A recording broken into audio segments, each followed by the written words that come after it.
tayo going? We're going. Welcome everyone. Yes, welcome back.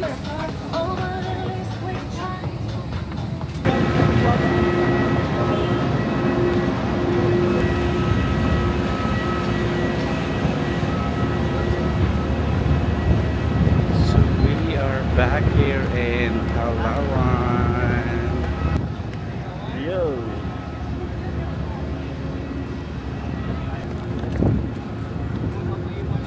Kaya ba? Yeah.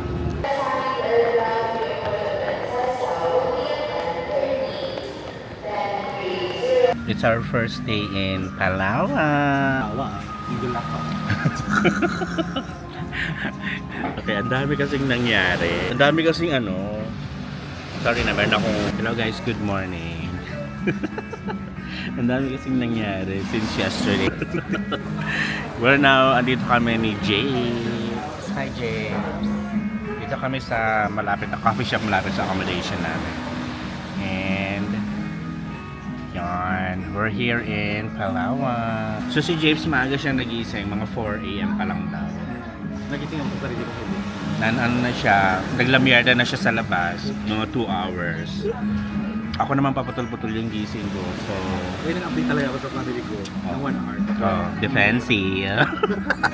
And now we're having coffee. Yan na. So guys, cappuccino. So meron palang event dito kagabi na Miss Gay. Miss Gay ba yun? Miss Tunay. Kagabi mga 8 pa lang nagyaya na si James na tara na matulog na tayo para pahinga. Wala pa kaming ginagawa dito. Natulog na kami. Only to find out meron palang activity na pageant. Well, we have some story to tell. Come lang.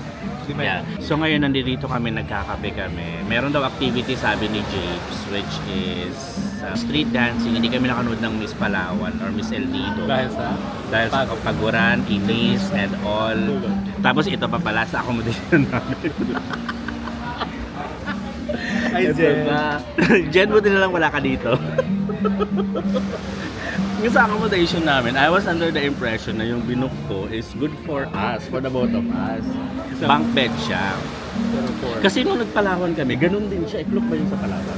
Taiwan. Ay, nag-Taiwan din kami. Iklok ba yun din eh? Ganun yung style na parang buong room na is for the 4 of us. Tama, diba? Ay, 3 of us, tama. Tapos dito, pagdating, per person, kaya pala sabi, tapos shared siya. Kaya pala sabi namin, mura, di ba? So, ang ending niyan, edi, tawag dito, nag-book kami ng additional room, additional space for Jay. So, super conscious kami kasi mga G-Leakers kami. Kasi gusto na namin exclusive yung room. Yes, for us, para magkalak-kalap. Pero the good thing naman is, tatlong foreigner na mga lalaki yung kasama sa kwarto. Lamyarda sila. Yung pala may activity nga na Miss El Nido. So, magli-Leo Beach kami mamaya hapon. So, dito sa harapan, ito yung beach front. Ito yung nasa mga postcard, nasa mga internet, ganyan. Pero parang medyo hindi maganda yung aesthetic niya ngayon. Visuals. Pero ang person, Diba? Mga siguro 10 minutes by tricycle sa public market din. Parang ganun, no? hindi na natin kamo. Bili tayong putas doon. Doon yan sa public market. Yan, sige, mamaya, balik na kami. Mag-story time ulit kami mamaya. So yun na nga, as I was saying,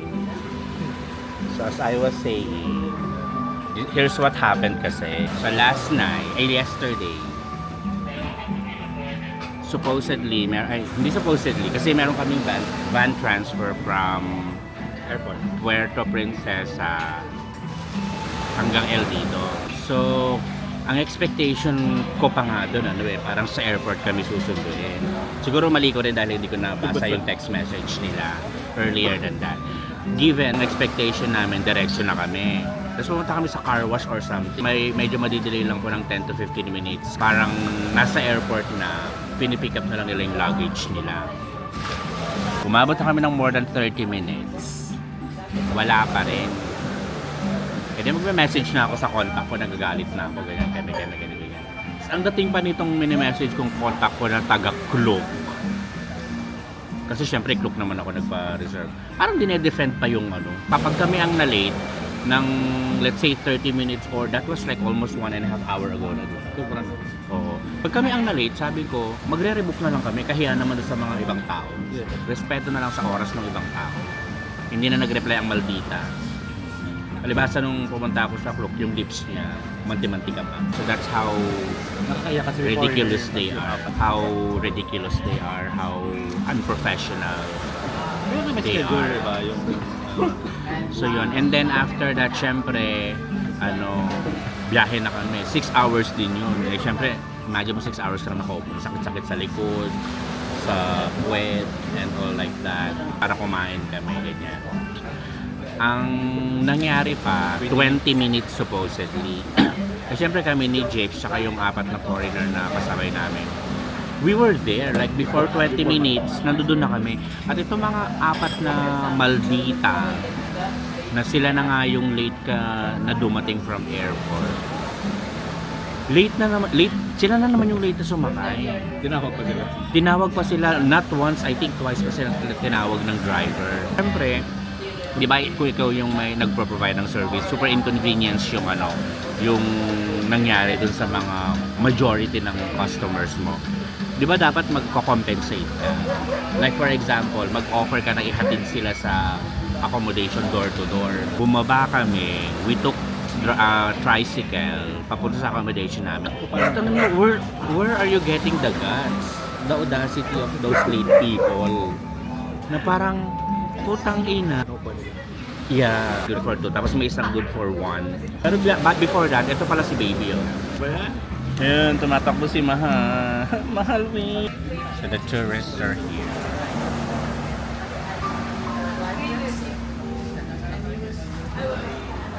Kasi dun sa banda dun yung dito sa banda dito yung yan, meron dyan yung Pantalan. Tama, di ba? Port is Pantalan.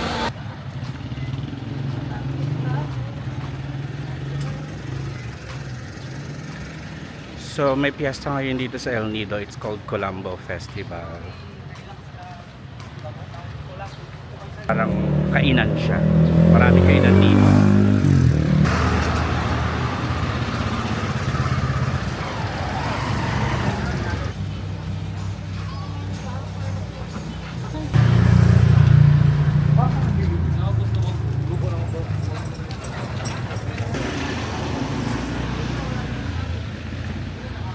Nasa taas si ate girl. Grabe siya oh. Meron pa siyang posing.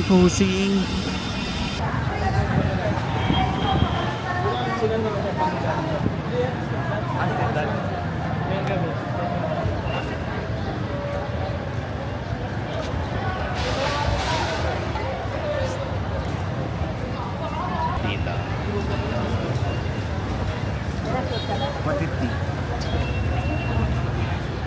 Kabanger. Saan kasi ito yung 150 kasi Ikea ba yung 150?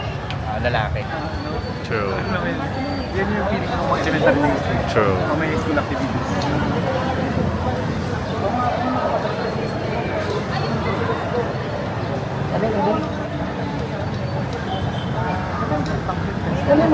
Colombo Festival. Colombo. Wala po. Parang baka kanina sa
the banderitas and all.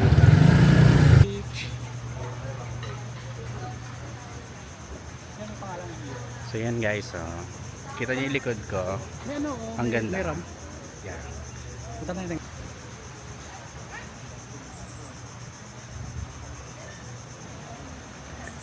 So ito yung pinakamagandang beach dito sa El Nido.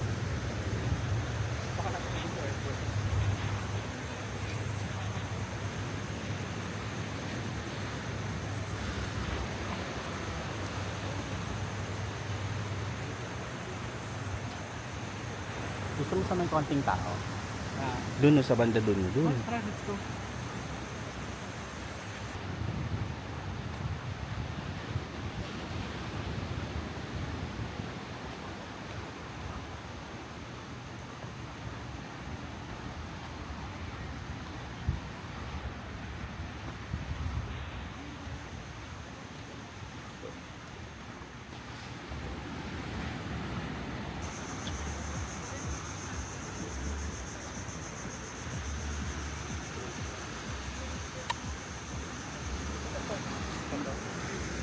Doon.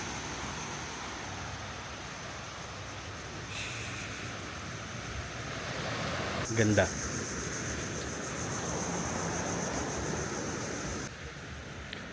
So nandito tayo sa Liu Beach. Nakahanap kami ng spot namin ni Japes dito. So medyo may mga tao rin dito pero hindi ganun karami. So Japes is there getting his own video entries. So yan guys. Yoo-hoo! We are back here in El Nido for this time. Napuntahan natin ang Liu, which kung saan hindi natin siya napuntahan last time because of, you know, the weather situation. May bagyo kasi last time pumunta ako dito sa September. So walang chance. Here. Ang ganda. Tingnan nyo guys, so, ang haba ng shore.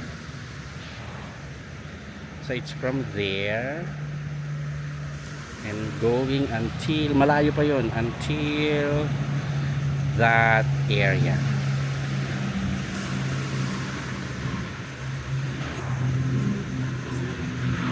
Yes, yes Japes. So nakahanap kami ng magandang spot. Ano, private. It's for us only. Yeah. Under the tree. Pero maganda siya. Cozy. Yeah, look oh. Ito No yung pressure, tapos nothing dito sa likod, gubat siya. So if you wanna make some, you know, you can go there behind. Yak, yung mga ahas. Yeah, with the snakes. As your audience. Yee! Jen, ano? Ano siya, to compare, this is just like sa ano, siguro medyo same kahaba ng La Union Shore.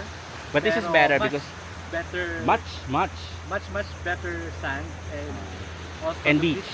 Yeah. is not that wave, ano, hindi siya masyadong wave. Yeah, ano lang, Hindi calm siya siya. maalon. Oo. Kasi Kalmado siya. Maybe because maaga pa. Hindi, and because may mga ano. Yes, may mga nakaharang. Look guys, kasi may mga nakaharang na mountains. So, kumbaga, yung strong winds may nagsusupport. May humaharang. Kung gusto mo lang peace of mind lang, come here. Yeah, kaya kapag nandito ka talaga sa Almeida, it's a must visit. Kasi dun sa area namin na pinunta na accommodation namin, yun yung parang central proper. Doon naman yung mga maraming kainan, gimikan, ganyan. As in sentro, nandun yung munisipyo, doon ginaganap ngayon yung festival, founding anniversary festival nila, ganyan. So, we decided to move here or to go here for now since may mga activities kami in the coming days. Ganda.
Yes, Japes Belena.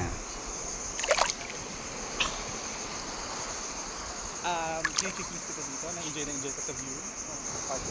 Dito sa park na to guys, merong magandang view.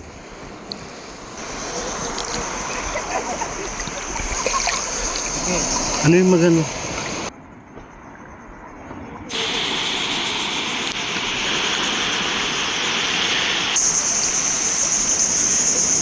So ito pwede pumunta dito mamaya.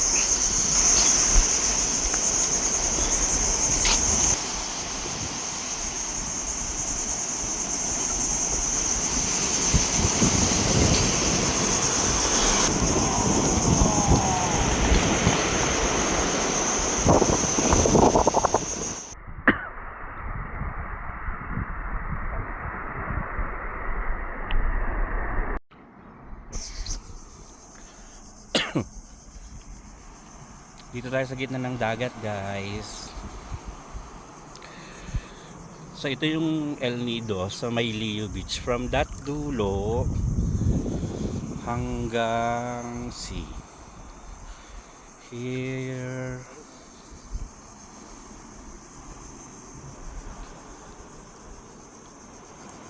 Hanggang dyan sa end na yan. So yan ang Leo Beach.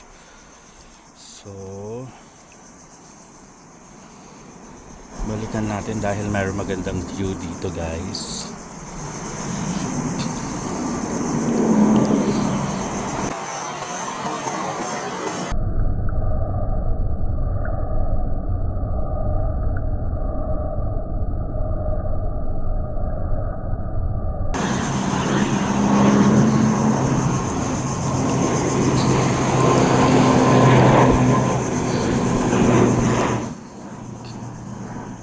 So naispatan nyo yun.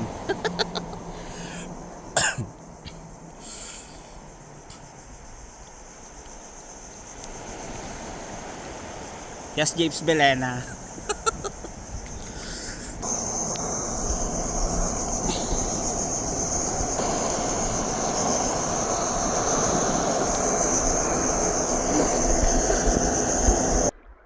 So kakatapos lang natin maglob-lob.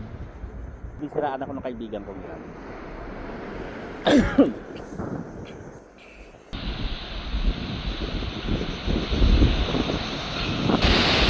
Yan.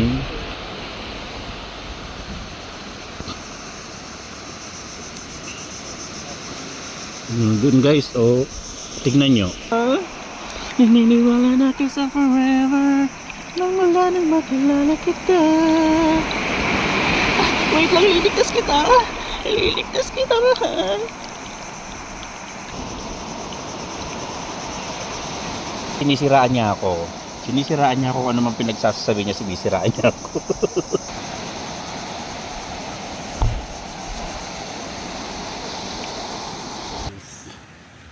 Kakatapos na natin lumublog dito sa Leo Beach. Here. Diba ang ganda? So, try natin pumunta doon sa pinakadulo. And let's see. Wala lang. Lakad-lakad lang tayo, ganyan. Papunta sa... Kasi ito nga raw yung longest beach dito sa may Palawan. Yan.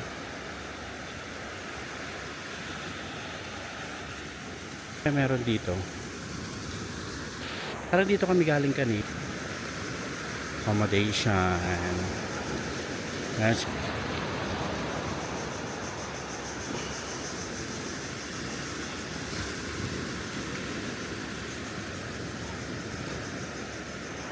Diba?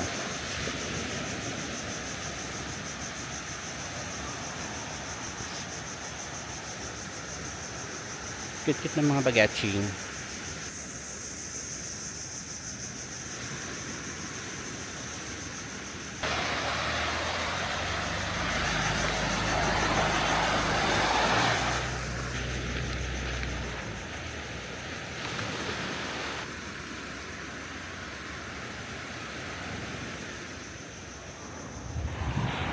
Ng Leo.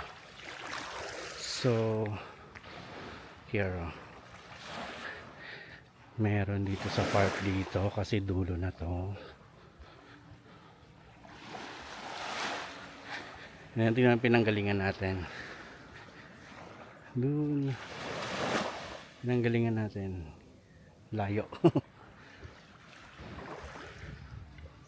Let's see.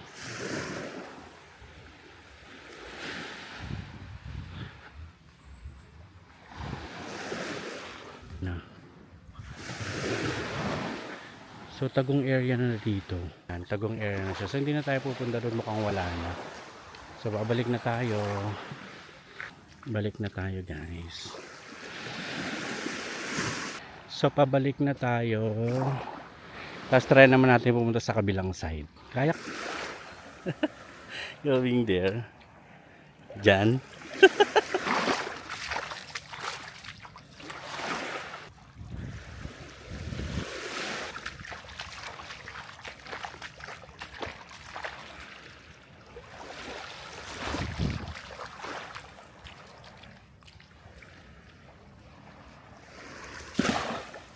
So at least na narating natin itong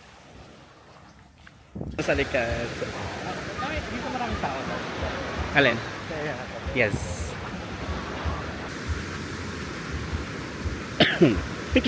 Ang cute-cute ng mga bata. Ang cute-cute ng mga bata.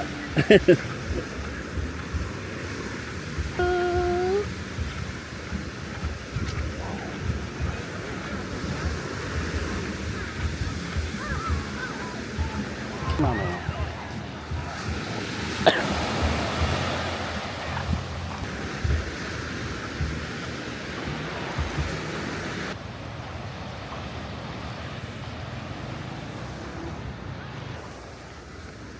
Ayan o.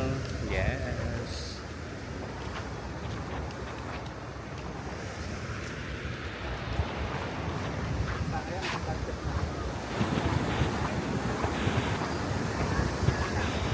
Daming tao dito, guys. Maganda kasi yung spot na to.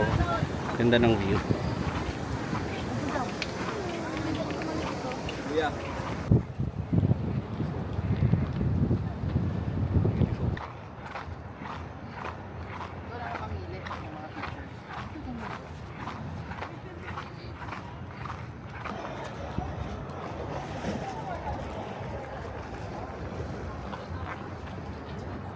Here.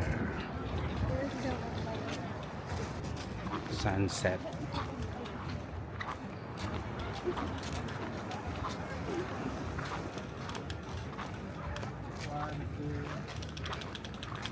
Sunset. So this is the sunset here in Leo Beach. Wow, beautiful shims.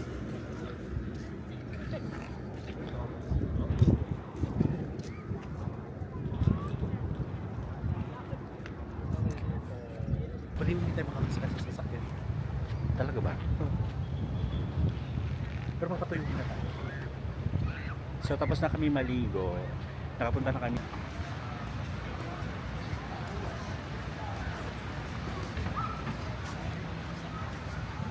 Yung mga kanina pumasok.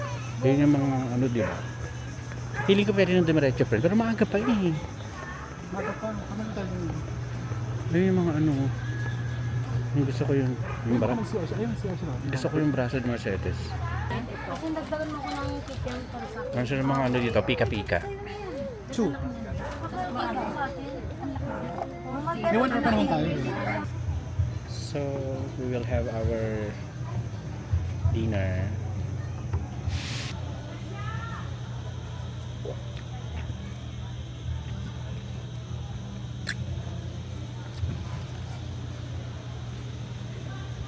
Hindi pa tayo nakakapag-book ng ano para bukas. Oo nga. Mama, kayo doon sa bahay. Meron akong shirt pala dito. Isasuot ko na yung shirt ko.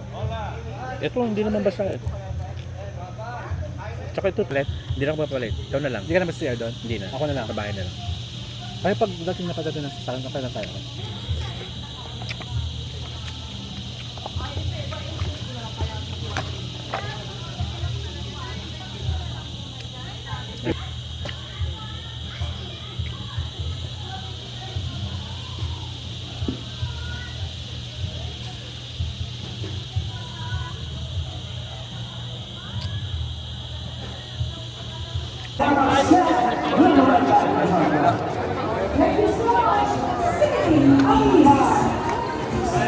Babae yata dyan.